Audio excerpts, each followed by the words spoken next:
Have you ever felt frozen by fear, like something invisible is holding you back from taking that next step, speaking your truth, or chasing what you really want? You're not alone. Fear is a silent force that controls more lives than war, disease, or failure. It's what keeps people in jobs they hate, relationships that drain them, and routines that bury their dreams. But here's the truth nobody tells you. Fear isn't real, not in the way you think. It's a story, a voice inside your mind whispering worst-case scenarios, most of which never happen. So what if you could silence that voice? What if you could learn to face uncertainty with calm, pressure with clarity, and danger with courage? Marcus Aurelius did exactly that. As a Roman emperor facing betrayal, war, and death, he didn't just survive. He led with wisdom. He mastered fear without ever needing to eliminate it.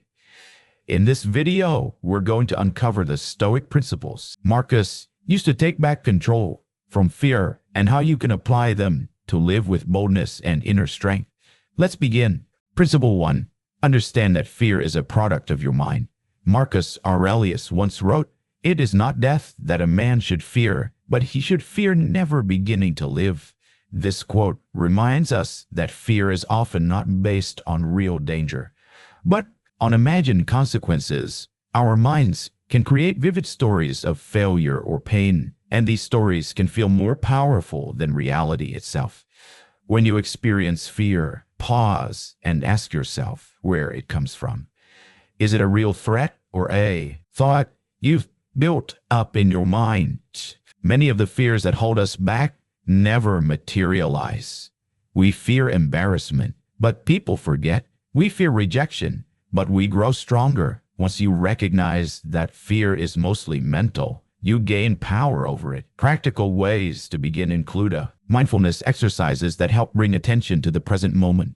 Journaling about your fears also helps you see how exaggerated some of them are. Replace worst-case thinking with best-case planning, and always remember, what you focus on grows. If you focus on fear, it expands. If you focus on strength, that expands too. Exercise. Write down one fear that has been holding you back. Ask yourself, is this fear based on reality or my imagination? Then, write a short paragraph, reframing it positively or neutrally. Principle 2. Fear disappears through action. Fear thrives on hesitation.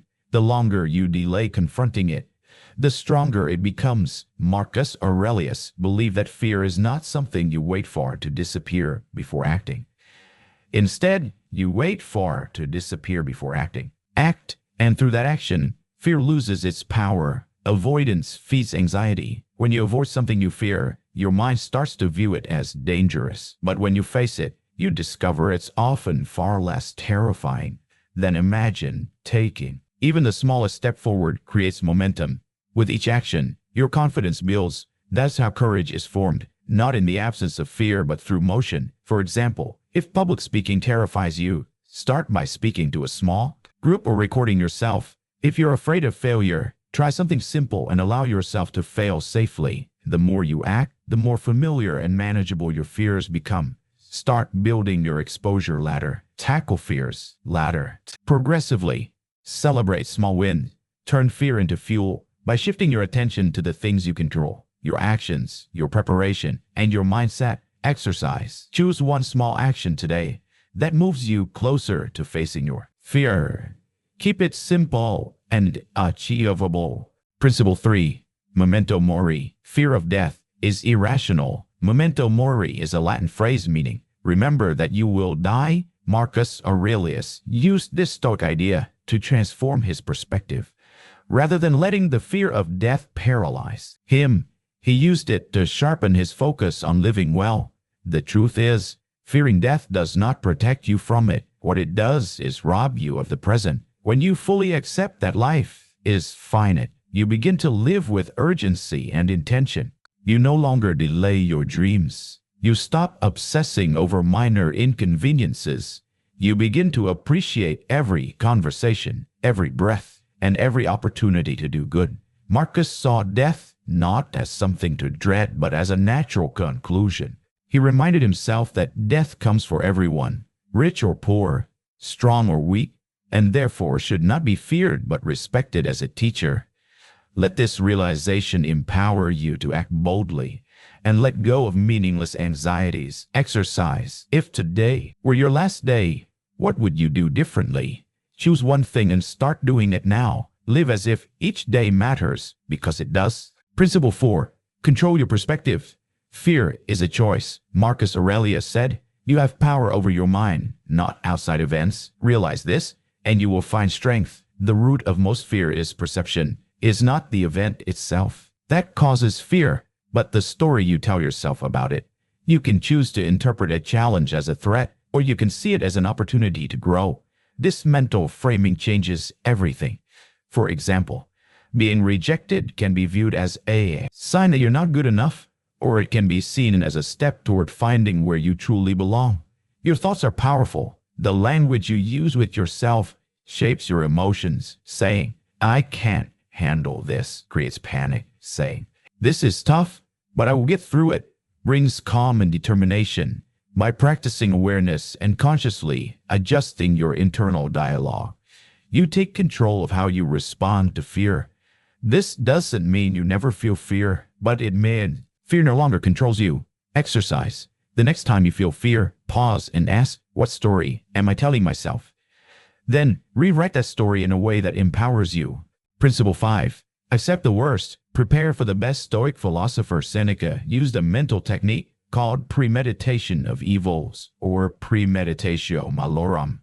This practice involves imagining the worst-case scenario, not worrying about it, but preparing for it. Once your mind has rehearsed the worst, it becomes less frightening. This approach helps you shift from panic to planning. By acknowledging that setbacks might come, you train yourself to respond calmly and logically. Often, the worst-case scenario is not as devastating as it seems. Even if it is, preparing in advance gives you strength. For example, if you fear losing your job, ask yourself what you would do if it happened. Would you find another? Could you live more simply for a while? When you make a plan, fear transforms into clarity. Exercise. Write down your worst fear and develop a plan for how you would handle it.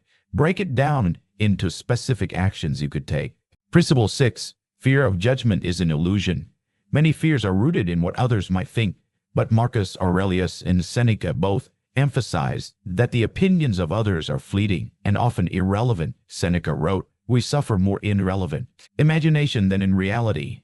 Most people are focused on themselves, not you. They might notice your actions briefly, but then they move on. When you realize this, you free yourself to act according to your values rather than their opinions. Living for approval is exhausting.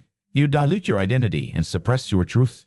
Instead, live with integrity. Pursue what matters to you. Understand that even if people criticize you, the sting is temporary, but the regret of never trying because of fear lasts forever. Exercise. Identify one thing you've avoided doing because you were afraid what others might think. Do it today, not for them, but for you. Principle 7. Train your mind to endure hardship. Marcus Aurelius believed in training the mind through voluntary discomfort. He understood that when you regularly expose yourself to difficult situations, you build resilience. The enemy. It's a teacher. Whether it's taking cold showers, exercising when you don't feel like it, or tackling a challenging task, doing hard things on purpose trains your brain to stay steady under stress. You learn that you can survive difficulty. You develop grit, patience, and self-respect. Mental toughness is not something you're born with. It's something you earn through repetition. Each time you push through something uncomfortable, you become more capable. This is the opposite of what fear wants. Fear wants you to shrink. Stoicism teaches you to expand. Exercise. Choose one small discomfort to embrace this week. It could be waking up early, speaking in public, or spending time in silence. Observe how your mind reacts and how your resilience grows. Fear is a natural emotion. It warns us of danger and prepares us for the unknown, but it should never dominate your life. The Stoics, especially Marcus Aurelius, understood that mastering fear leads to freedom. When you control your response to fear, you control your future. By applying these Stoic principles, you can face life's challenges with strength and clarity. you can live boldly, act with integrity, and find peace even in a chaos. Which principle resonated with you the most? Share your thoughts in the comments. If you found this helpful, like the video, share it with others, and subscribe for more Stoic wisdom. Remember, fear is just a shadow. Once you shine the light of reason and courage on it, it disappears.